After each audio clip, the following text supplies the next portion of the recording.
بسم اللہ الرحمن الرحیم۔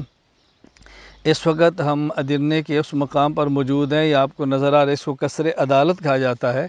یہ وہ جگہ ہے جہاں بیٹھ کے فیصلے ہوتے تھے، اور اسی کے اندر ایک جگہ ہے جہاں جس شخص نے اپنی کو عرضی پیش کرنی ہوتی وہ پیش کرتا، اپنے فیصلے لے کر آتا، اپنا کیس لے کر آتا، مقدمہ لے کر آتا۔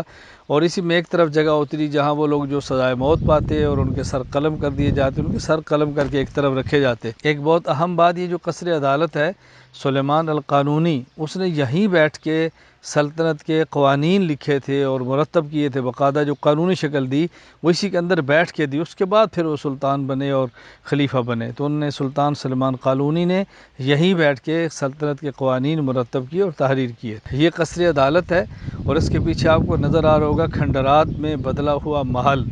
یہ جب سلطنت عثمانیہ کا یہ دارالحکومت تھا، اس وقت یہ بہت بڑی سیرگاہ تھی، اور سیرگاہ کے اندر یہ قصر بنایا گیا تھا جہاں سلطان رہتے تھے اور سلاطین کی جگہ تھی۔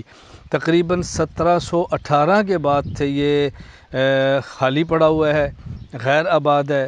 اس وقت قسطنطنیہ استنبول کے اندر جب یہ خلافت کا مرکز تھا اور سلاطین وہاں تشریف لے گئے، تو اس وقت سے خالی ہے۔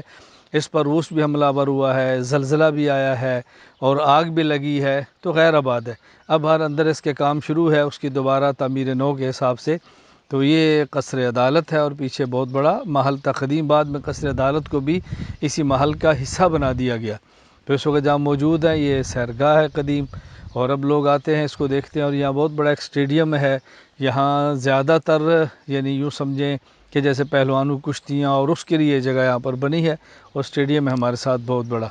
اللہ تعالیٰ خلافت کو پھر سے زندہ فرما دے، اور مسلمانوں کو اپنی جو گم شدہ متاع ہے اور حکمت ہے اور وہ نعمتیں جو ہم نے چھوڑ دی ہیں، اللہ تعالیٰ ہمیں اس کو دوبارہ حاصل کرنے کی توفیق عطا فرمائے۔